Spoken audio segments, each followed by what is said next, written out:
maybe just wait till the sign's taken down there, Mr. Moore, and then we'll let you have your 5 minutes with the Secretary. Gentleman from Alabama is recognized for 5 minutes. Thank you, Mr. Chairman. Thank you, Mr. Secretary, for being here today. I'm certainly appalled at what's happening at the southern border, and I know my constituents are too. Your border policies make every state a border state. And I said my constituents are appalled, but what's happening, but I know a family who has personally been suffering the consequences of your actions. And in my district, the 2nd Congressional Districts in Alabama, the Talladega County Sheriff's Department arrested Greevy Zavala, a 29-year-old illegal alien from Honduras, for the rape of a teenage girl in Prattville, Alabama, in a restaurant. The interesting thing is Mr. Zavala identified, I guess, as a minor is what I'm being told, but he was a 29-year-old. And Mr. Secretary, why do you think it is, and I've been to the border a few times myself, that we're finding so many IDs thrown down south of the border? It's almost like if these people were coming here to apply for asylum, they'd want us to know who they were and what they were up to. But for some reason, ID after ID are just piling up south of the U.S. border. Why do you think that might be? Congressman, first of all, I'm very sorry, of course, to learn of the tragedy that occurred, that was inflicted on a constituent of yours. I understand that, Mr. Mayorkas, and let me say this, sir.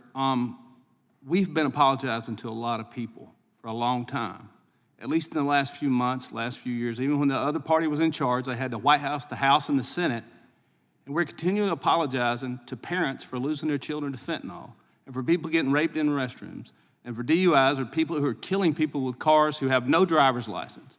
And I understand the apologies, but my people, the constituents in this country, are getting tired of apologies and they want action. And so who's responsible for the death, or let's say the rape of this 14-year-old? Is that you, Mr. Mayorkas, or is that President Biden, or is it Congress? Who's responsible for that?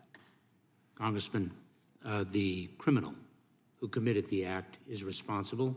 I look forward to working with you to address the scourge of fentanyl that is causing so much devastation and death. I look forward to working with you to fix what has long been a broken immigration system. I hear you, but let me say this, sir, and you're aware of this too. This administration has created two things on the southern border: drug mules and human trafficking. And it's the policies of this administration, because we talked about it earlier in here and you said $4,000 to $5,000. Yeah, that's just south of the U.S. southern border. In Yuma, Arizona, there's 109 different countries came through that small town. And further south of the border, they're paying the cartels $7,000 or $8,000. Syrians are paying $19,000. So the cartel's getting rich, and the American people are paying the price in the form of crimes and drug deaths. And so we can sit here and talk, and for 4 hours now, 3 hours, however long this is going on, there's a lot of apologies, but not a lot of answers. And we need answers for the American people, and I think you're to be held responsible for that. And believe me, it's not fun to have parents in here telling us how they lost their child to fentanyl poisoning, but it's on your watch, sir, and it's on our watch. And we have a responsibility to do something about that. And so, you know, it just, again, the policies, we're turning a blind eye, and people are pouring in here. Sheriff Daniels said himself in testimony a few months ago, he said the safest he's ever seen the U.S. southern border, he was a four decades on the U.S. southern border, it was around 2018. He said the worst he's ever seen is now. And so we have a responsibility to these people. Let me ask you another question. This is an individual. I just got this information. Reports in November of 2021, DHS encountered Issam Bassi, an alien on the terror watch list. Now, Mr. Bassi, despite, quote, from the FBI, highly derogatory information, end quote, this is in the FBI's database, DHS decided to release him into the U.S. because he was overweight and may have been susceptible to COVID-19. Are overweight terrorists not a threat to the U.S.? I'm sorry, Congressman. Are overweight terrorists? We turned Mr. Bassi loose because he was overweight and afraid he might get COVID, and he was on the FBI's list, so are they a threat, overweight terrorists?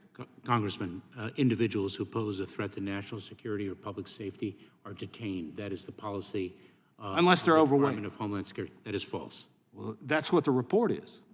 I'm not familiar with that report. I look forward to reading it. Congressman, the weight of an individual is not relevant to their profile as a threat to the United States. It is to catching COVID, though, apparently. Congressman, allow me to repeat myself. Individuals who pose a public safety threat or national security threat are priorities for detention.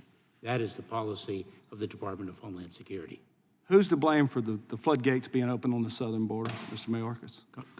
Congressman, I look forward to working with you to fix what is clearly a broken immigration system. The issue of migration, the increase in migration, is not exclusive to the United States. During World War II, there were 60 million displaced people around the world.